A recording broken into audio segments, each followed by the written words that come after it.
Hello, everyone. Welcome to the Women in Motorsports. Joe San Diego here, along with Daniel Zeri from Racers, the girls behind the helmet. We'll get into some development news that has been occurring the last couple of days. Of course, recently, Daniel, we saw the official launch of F1 Academy, the new all-female racing series being put together by Formula One. We then saw yesterday the first driver was announced, Lena Buller, of which, of course, we've been talking about recently on Formula 4. She's not part of the W Series, but then today, this morning, about an hour ago, Bianca Bustamante, who was with the W Series Academy last year, announced she is joining Prima in F1 Academy.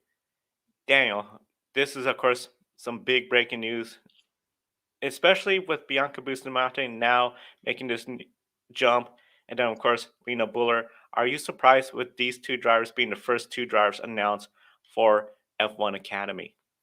Hello everyone. Hi Joe. As you mentioned, it's been a couple of hectic days for in the news for the launches of this project, which of course it was announced back in November during the last F1 Grand Prix in Abu Dhabi. But then we had a couple of months where really there was little information going around regarding this new all-female championship.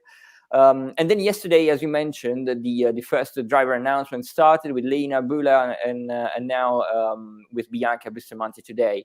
Let's say these couple of names were not massively surprising because, of course, they have been racing in Formula 4 UAE this year. Both were racing at Formula regional level. Bianca, as you mentioned, in W Series. While for Lena, it was the former regional European Championship by Alpine in the last couple of years, even though last year she had a partial campaign only, and she kind of stopped midway through the season due to financial difficulties. But now Lena will return to the Formula 4 UAE in the Middle East. And so, it was kind of a hint that they would both they were both trying to get back in the rhythm with Formula 4 machinery as they prepared for the upcoming F1 Academy. And now it is official. For Lena, it will be her second season in Formula 4 because she stepped up from karting in 2020 when she raced in the Spanish Formula 4, a very competitive championship in Spain, and she did extremely well. Several top 5 finishes, and also a front row start for Lena. It was her first year in race cars. Then went a step up to Formula Regional. That has been a little bit more of a challenging step for the Swiss driver. But really, I think it's going to be an interesting season for her. She's racing with French team ARTGP, which also has pretty good records in junior single seaters, even though that will be their first season in managing Formula 4 cars. They've never run Formula 4 cars up until this day. She was the very first driver announced in the new championship, and today, well, just to mention, it will be the first year for Lena in the new Tatus Formula 4 car, because of course, when she raced in 2020 in the Spanish Championship, they were using still the older generation of the Tatus chassis. Well, now, since last year, they have the new car, so it's a new car effectively for her. So it's not going to be super easy, but she's getting up to speed with the new car in the Emirates in the new Formula 4 UAE Championship. Coming to Bianca, she, as you mentioned, she's joining Italian team Prema Racing. That is probably the top team, the very top team in junior single seater. So we can expect Bianca to do well. And as you mentioned, she's coming from W Series. So last year it was her very first year in race cars. Never raced in Formula 4 before. Went straight from karting to Formula 3 regional level, which was kind of a big jump. But now she is really getting up to speed in the Formula 4. We've seen it in the UAE series in the last couple of weeks. They had a round in Kuwait this week, racing in Monday and Tuesday, well, not sorry, Tuesday and Wednesday. So it was kind of a slightly weird schedule for the championship. And she scored her first point. She out of a 40-car field, she was P10. So just to mention how big of a progress she's doing in just 3 weeks of Formula 4 racing. She started quite on towards the back of the field in the first round, understandably. And then she now is already in the top 10. So she did the first top 10 this week in Q8. And also made some huge progresses in qualifying. So I think in just 3 weeks with Prema, she's doing such big improvements, and that is just to say that we can definitely expect Bianca to do quite a big step forward compared to what she showed in W Series last year. And as you mentioned last year, W Series, Bianca, of course, part of W Series Academy, rookie season, didn't exactly have the greatest season, especially when we saw Jamie Chadwick dominate. A lot of drivers scored points. Consistency wasn't really that big of a thing, as we saw drivers score points in several races, didn't score points. But Bianca just seemed to have the struggle. So, as you mentioned, it'll be really interesting now that she's with Prima, anticipating her to be towards the front next year. And especially the W Series, it was all one entity that owned all the cars. You didn't have the teams like you're going to have with F1 Academy, as you mentioned, Prima being one of the top teams. Does this really set the bar high for other drivers that might be looking in? Because now you got Prima essentially with their lineup. For the other teams, do you anticipate you're going to have a really big battle? And could we see potentially, we know Bianca Bustamante from W Series now make this, potentially some other big names from the W Series maybe come here?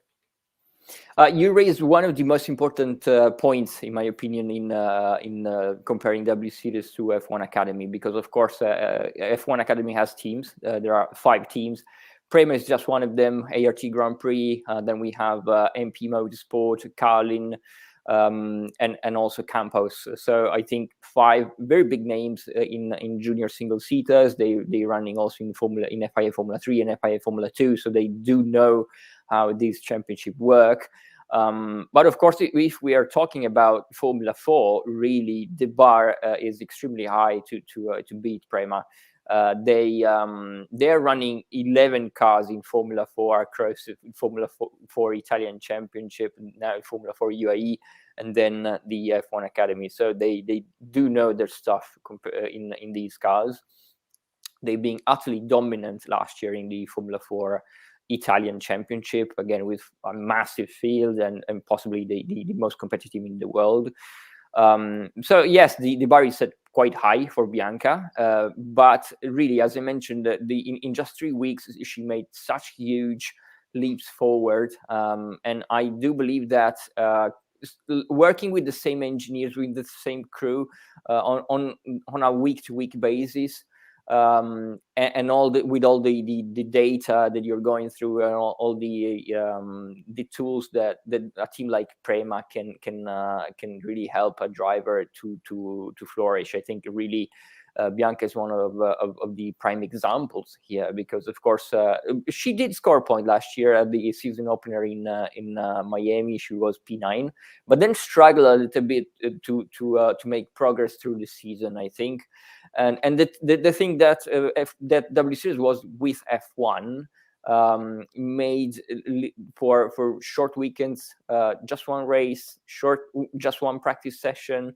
There was not a lot of track time for W Series last year, and that has to be said. It was one of the biggest problems for the series since they joined F1. Of course, the very compressed schedule during the weekends. And then, of course, they were running on quite a tight budget. So that is different this year in F1 Academy or any other Formula 4 championship. They have a lot more track time. They are testing a lot. Bianca has been testing with Prema prior to the F1, the Formula 4 UAE. They have 3 races each weekend. There lots of track time in practice, testing. That is making the difference. And as I mentioned, all working with the same engineers on every week, every day. So I think that is the correct way forward for young drivers. And coming to the second part of your question, if we can expect other formerly drivers that had worked with W Series last year, possibly yes. It's hard to say. On paper, F1 Academy is targeted to younger drivers. But we have seen W Series last year actually scouting from a pool of younger drivers. So possibly the drivers that were rookies in last year's W Series could make the jump to F1 Academy. Always, obviously, assuming that they will not be racing with W Series themselves. But we have currently no specific news on that. Yeah, no specific news on the W Series right now, which I guess this sort of with this news of Bianca Bustamante making the switch over, that means, assuming she was still going to be in the W Series Academy seat, well, now that seat's open. Does this put a little bit more doubt into the W Series future? Because we see the social media presence is still very active. They're still promoting some of their drivers, but now that Bianca's out of the seat, do you think it won't be long till they start having other drivers saying, "Hey, we got to make our own plans here. Can you tell us something?" And overall, it just seems like it might be becoming a little bit of a dire situation over there. Yeah, as you mentioned, Bianca was racing with the W Series Academy, which is a project that for the youngest drivers, together with Bianca, there was also Juju Noda. Yesterday was her birthday. 17-year-old turned 17 yesterday.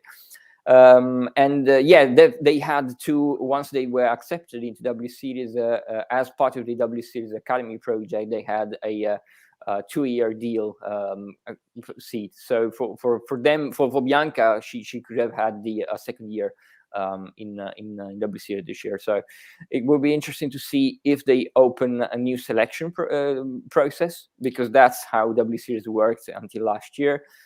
They opened the selection process, and then they went testing, and then some drivers came in, and then the top 10 or 8 were confirmed from the previous season.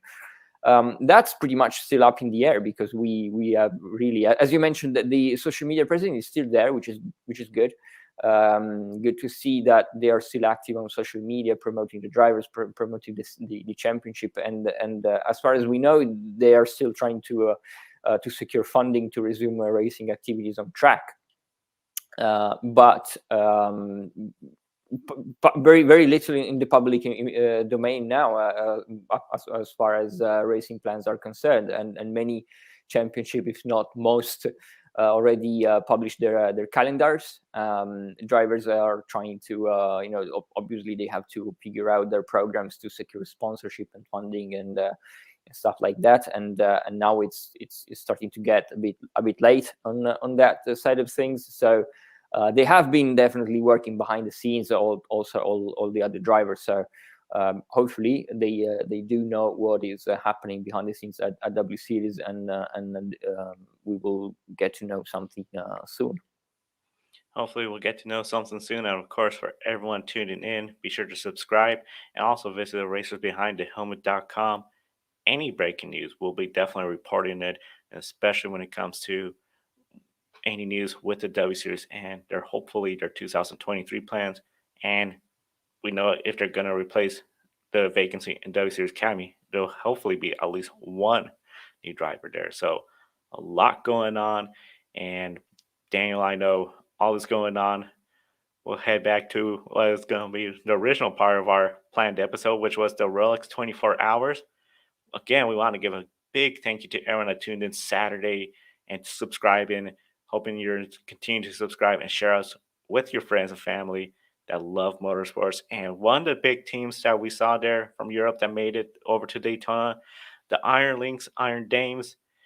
Daniel, IMSA, they reported a 24% rating increase this year for the Rolex 24. Huge number. One of the things I really enjoy about their coverage, they try to talk to every team, including members, and highlighting the Iron Dames. Overall, they didn't exactly have the greatest performance as we sort of anticipate after their string of success in Europe, especially the big wins that came last year. Overall, how did their race win, and were you surprised by it? It just seemed like they made their presence known, but they weren't exactly up towards the front like several folks anticipated.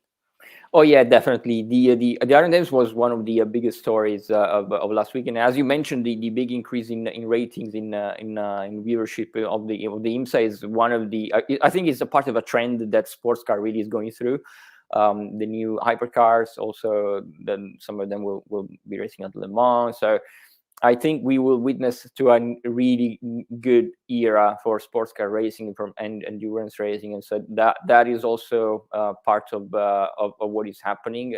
Also, WEC has been really attracting new fans, and there's been talks in whether trying to get more viewers, like casual viewers, let's say, that recently have been starting to follow F1 and really trying to turn them also into endurance racing fans. But apart from that, let's get back to the main topic of Iron Games. As you mentioned, it wasn't definitely the start that they anticipated and everyone anticipated for their North American debut.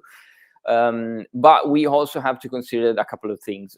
One, it was their first race as Lamborghini factory team for Iron Lynx. This team has been working for the past 5 years with Ferrari equipment, and the Lamborghini is a massively different platform. So they really are trying to learn the machinery as much as they can, everything from scratch. It was like less than 2 months ago that they were racing with Ferrari, and now they have completely switched to a new car, new championship with new rules.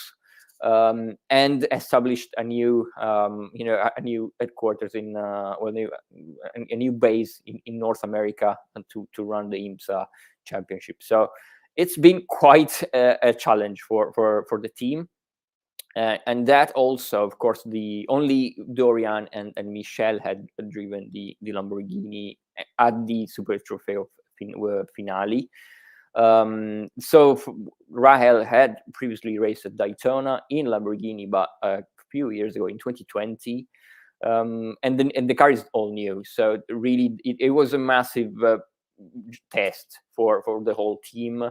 First race with Lamborghini for Sarabovi as well. And for all three of them except for Rahel, it was the first time at Daytona, so they also had to learn the track. But apart from that, they were making some very good progress from the Roar weekend to the actual race weekend. In qualifying, Rahel had qualified the car in P15, but really the pace was really improving. Coming to the main event of the Rolex 24-hour race, Rahel took the start, and in the first hour of racing, she went from P15 to P10. So I think we could have expected Iron Davis to be steadily in the top 10. Unfortunately, it all went wrong at the first pit stop right away. They got a penalty for having a drive-through penalty for having too many crew members over the wall. Which, I mean, it is understandable because, of course, the team is trying to learn the new championship. There are little differences between some of the other championship they were doing to the IMSA. It will take just a little bit of time to get everything perfect, just like they used to do in GT World Challenge and in WEC and ELMS. It's just a big orchestra.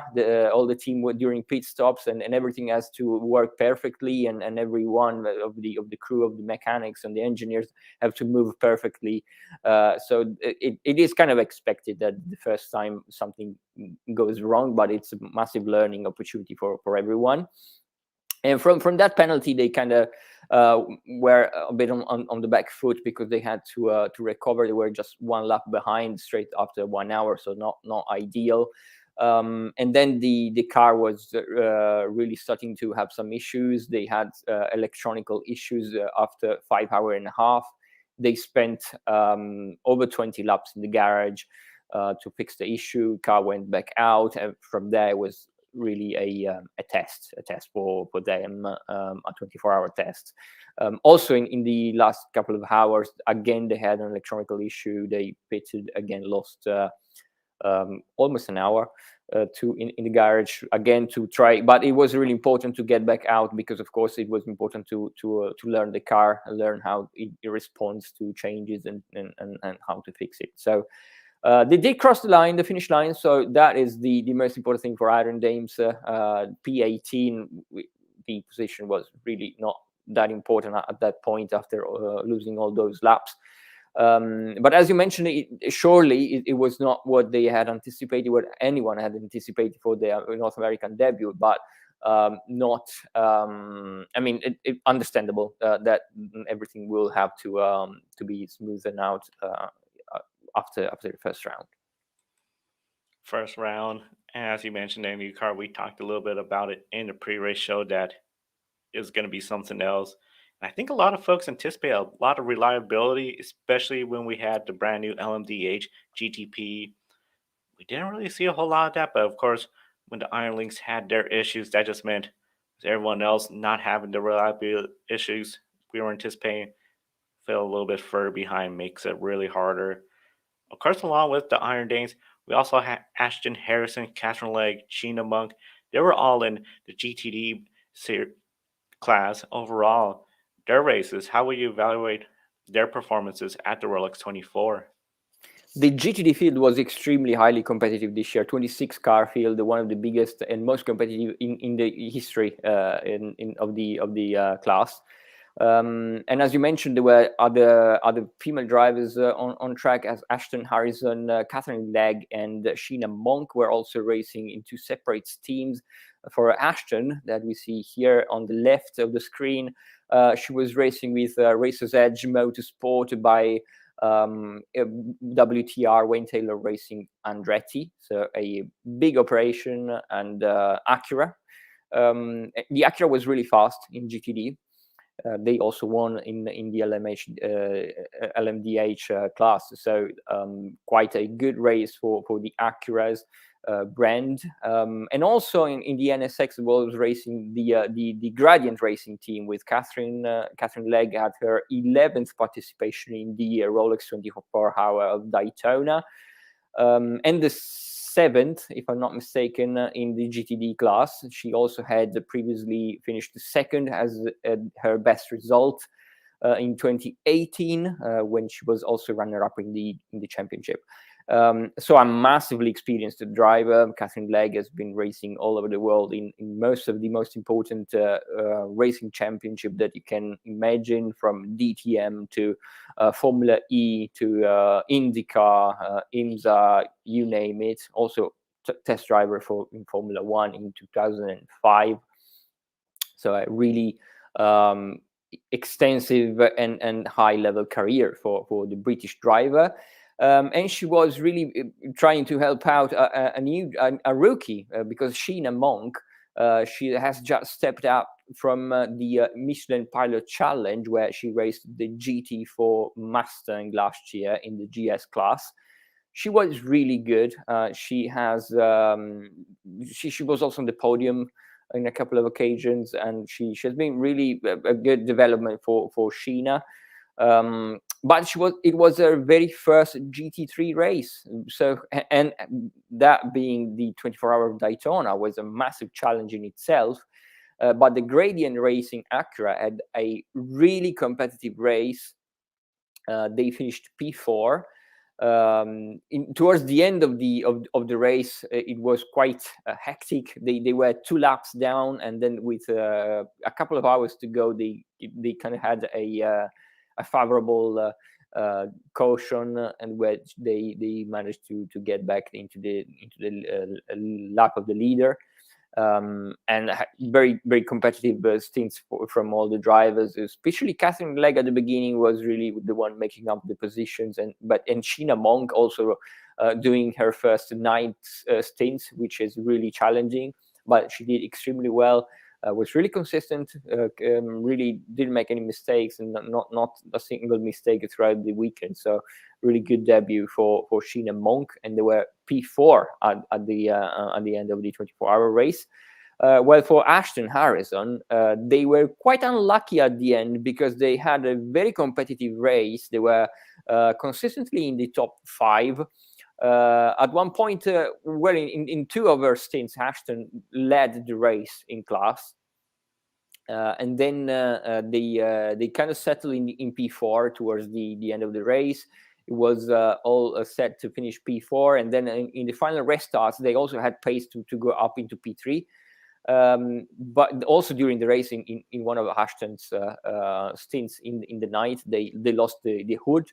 And it was quite strange, but because they had to run for over 1 hour with no hood in the car, because they were trying to wait for a caution in order to pit on the caution and not lose too much time. The team eventually managed to replace it during a caution. So stayed there in the lead lap, which was important, and in the final restarts they had the pace to finish on the podium. But they had a power steering problem with like 6 minutes to go, so that was kind of a heartbreak for Ashton. They finished P6, which is still very cool considering that it was her first Rolex 24, but possibly they had the pace to finish on the podium. So there was some mixed feelings for Ashton at the end of the race.